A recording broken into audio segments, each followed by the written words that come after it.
Hi and welcome back. Let's learn how to easily delete a specific conversation in the Siri app in macOS 27 Golden Gate and iOS 27.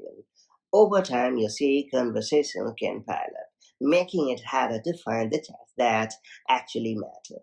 Whether you want to remove an outdated request, clear a completed conversation, or simply keep your Siri app organized, deleting a specific conversation is a quick and effective way to declutter your chat history. The best part is that you don't have to erase your entire conversation history just to remove one chat. With the introduction of iOS 27 and macOS 27 Golden Gate, Apple has made managing Siri conversations more intuitive than ever before.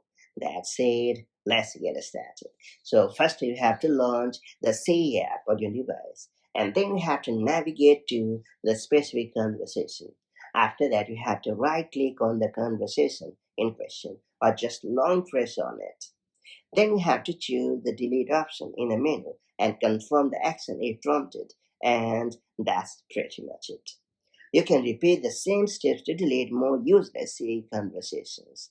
Deleting individual conversations in the Siri app is a simple way to maintain a tidy and organized chat history without affecting your other interactions. Whether you are removing old requests, protecting your privacy, or cleaning up completed conversations, the process takes only a few moments on both iOS and macOS devices. I hope you have found this guide helpful in order to get rid of all the clutter and keep your C app perfectly organized and decluttered. If you found this video helpful, make sure to like and share it and do subscribe for more such handy tips and tricks, and I'll catch you up in the next one.